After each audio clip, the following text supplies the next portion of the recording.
Hello bachcho, let's read the question here, and the question here would be assertion and reason type. The first is if both assertion and reason they are true and reason is a correct explanation of assertion, whereas the second option is assertion and reason are true but reason is not a correct explanation of assertion, whereas the next one is assertion is true and the reason is false, and the fourth is assertion is false and the reason is true.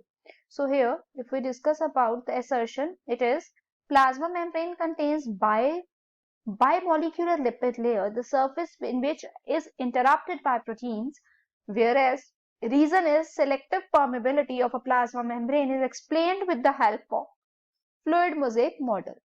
So यहाँ पर अगर हम लोग की concept की बात करें students, तो वो क्या होगा that a child must aware about plasma membrane. ठीक है कि बच्चे को अगर प्लाज्मा मेम्ब्रेन के बारे में पता है ना, तो वो इसको इजी वे में आंसर करेगा. ठीक है, तो अगर अब मैं आगे डिस्कस करूं आपके साथ, जो प्लाज्मा मेम्ब्रेन होती है that is outer most layer जो कि सेल को सराउंडिंग से तोड़ती है ना.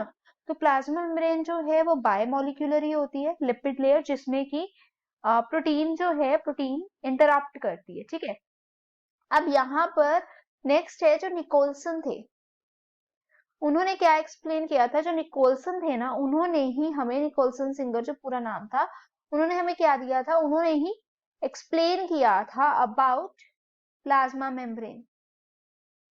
ठीक है, तो उन्होंने प्लाज्मा मेम्ब्रेन के बारे में बताया था निकोल्सन जी ने. अब निकोल्सन जी ने जब प्लाज्मा मेम्ब्रेन के बारे में बताया तो उन्होंने क्या बताया था कि प्लाज्मा मेम्ब्रेन जो है वो फॉस्फोबायोलिपिड होती है, फॉस्फोबायोलिपिड की लेयर होती है मतलब. ठीक है, जिसको कि सैंडविच मॉडल भी बोला जाता है, राइट. सो यहाँ पर अगर मैं बताऊं निकोल्सन जी ने दिया था फ्लूइड मोज़ेक मॉडल. ये दोनों चीजें आपस में बिल्कुल सही है, इवन असर्शन भी सही है, रीजन भी सही है, लेकिन रीजन जो है ना वो एक्सप्लेन नहीं कर रहा है असर्शन को. तो इसका मतलब हो गया यहाँ पर जो करेक्ट ऑप्शन होगी वो होगी B. Hope you understood. All the best and thank you.